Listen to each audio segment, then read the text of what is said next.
confusion of being unsettled, and forced to discover new skill sets. Birthing something new always involves the sound of crying. And you will know that a baby is alive, like we were just saying, because it cries, because it's converting from one system of substance to the next. And in between every system, he will weep. He will weep when you cut the cord, and he will weep when you take the bottle. And so there are times where we're going through things in our life and we're losing the comfort of something, and we weep and we think this is horrible. Some changes and substance come from places where you have to be weaned. So what I mean is that if you've ever had a child and you've had to potty train them, or you've had to take the bottle or the pacifier, you realize that there is a period of uncomfortability. I was taught about hell weeks when training children in preschools, and I thought, wow, hell weeks. And my director looked me in the eye and she said, yeah, Monette, for 2 weeks, it's going to be hell on you and hell on them. and she was very honest and very right. But I find that wisdom applies to a myriad of things. In relationships, when you're reteaching someone about boundaries, let's say you didn't establish healthy boundaries in the beginning, and now you have to reteach them about healthy boundaries. Think about an arm that is broken, that isn't set properly, and the doctors say, we have to re-break it in order for you to have an arm that functions the right way. There is pain in real growth. There is pain in transition.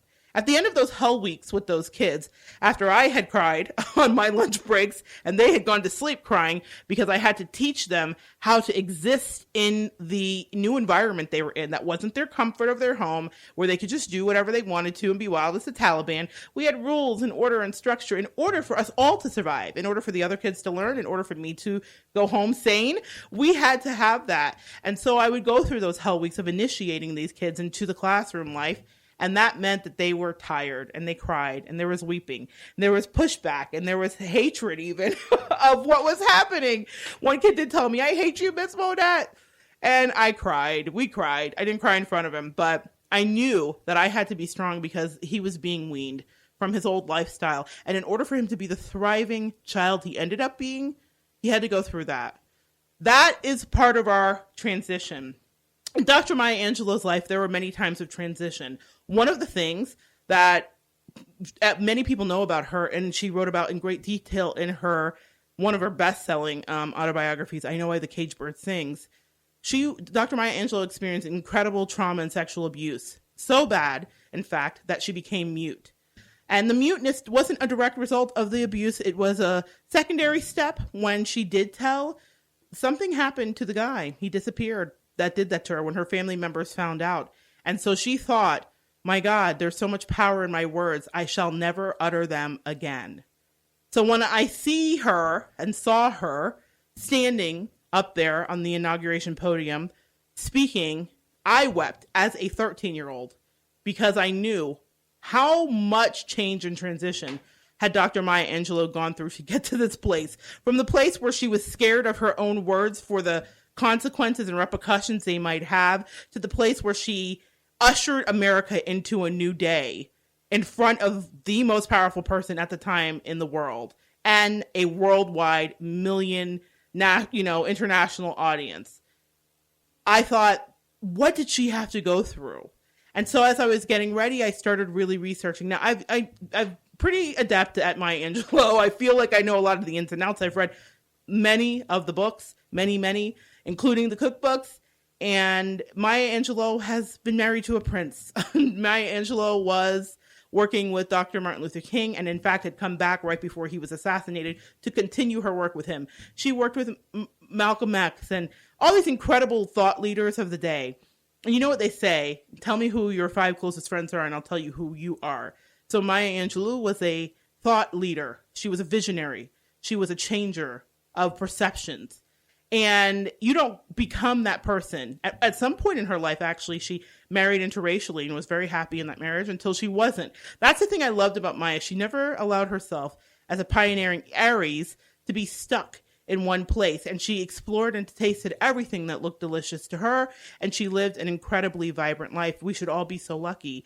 But in that, and all the glitz and the glamour and being Oprah's mentor and everything magical that you can imagine seeming to manifest and attract itself to Amaya, she attracted it to her, but she had transition. There were times of weeping, as she explains deeply in her book. There were times when she felt downtrodden. There were times when she needed to write about how it was important for her to rise. And so, in tribute to her today, I'm going to take you through a couple stanzas of her famous poem, And Still I Rise, to remind you that as you're going through these transitions and you're shifting your perspective and you're weaning yourself and coming into a new place in your life, there's someone that's been there before that's done it, and that there is pain, and that people might not say the best things about you as you transition, or might not expect the best from you, or might not always be wishing you well. I think Maya really captured that. And it's not about lending a sense of paranoia. It's about understanding the realities of what happens as you elevate. We've spoken about that many times on the show in regards to elevation and how the air, we talked about the air effect with Oprah, and how the air becomes rarefied as you start to ascend and you start to really manifest your goals. And so a lot of people have contacted me recently that have listened to the shows and have been making their dreams happen. And that is the best compliment. It's the best feedback. It's the best everything. I love to hear when you're listening and something's inspired you to kind of really dig your heels down and say, yes, I am going to manifest this. I am getting this. I would like to give a little congratulations to one listener, Miss Allison. So proud of you. So happy for you for your newly manifested transition. This woman is living that law of attraction, and she speaks things over her life. But I want to get back to Maya. So when you're going through that transition and you think, man, I just don't know if anybody's ever been here. I think a lot of us have felt that, isolated and alone. There is someone who's been there. Maya's captured it well. And this is the fighting spirit that you have to have. This is the spirit I've had when some of the worst things have happened to me, whether it was being let go from a situation or a breakup. As I'm walking out that door, this is what I'm saying in my head. And still, like dust, I rise. And Maya Angelou's Still I Rise poem will take you through all of those emotions. And I hope that you feel as triumphant as I do when I say it to myself. You may write me down in history with your bitter, twisted lies. You may trod me in the very dirt, but still, like dust, I rise. Does my sassiness upset you? Why are you beset with gloom? 'Cause I walk like I've got oil wells pumping in my living room. Just like the moons and the suns with the certainty of tides, just like hope springs high, still I rise. Did you want to see me broken? Bowed head and lowered eyes, shoulders falling down like teardrops weakened by my soulful cries. Does my haughtiness offend you?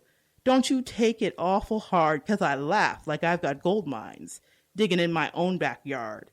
You may shoot me with your words. You may cut me with your eyes. You may kill me with your hatefulness, but still, like air, I rise. Does my sexiness upset you? Does it come as a surprise? Let I dance like I've got diamonds at the meeting of my thighs. Out of the huts of history's shame, I rise. Up from the past that's rooted in pain, I rise. I am a black ocean, leaping and wide, welling and swelling. I bear in the tide, leaving behind nights of terror and fear. I rise into a daybreak that's wondrously clear. I rise, bringing the gifts that my ancestors gave. I am the dream and the hope of the slave. I rise. I rise. I rise. This week, as you're going through your day, I want you to remember that. Remember the areas where you're going to be called on to rise. Remember the places where people are going to talk about you and cut you with their eyes. And still, like air, you are tasked with rising. That doesn't mean that there won't be soulful cries. Maya explained it to you in the poem. It is a handbook for transition. That's what I've used it for in my life. A handbook for transition, a blueprint about what to expect from those friends and foes around you that may not always be helping you up in your rising. But that does not mean that you are not called to rise. That does not mean that you are not to embody your dream. That does not mean that you are to stop manifesting and being in your power and speaking your truth. You are tasked to rise. We are here because we're creative beings. We wanted to be here and have this earth plane experience. We wanted to have the challenges, believe it or not, that come with this. Because in order for you to get to your creation, you have to go through the challenge. You have to go through the process. And nobody wants to go through the process. That's the difficult part. That's the part that's uncomfortable. But no one ever gets strong staying in their comfort zone. I think of Maya, and she traveled to Africa.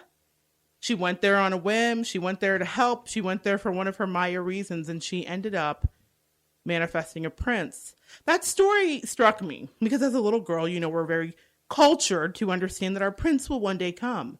And I thought, here is this woman who looks like me, and she actually had a prince one day come, because in the fairy tale books I read, nobody looked like me. So I didn't know that that was a reality.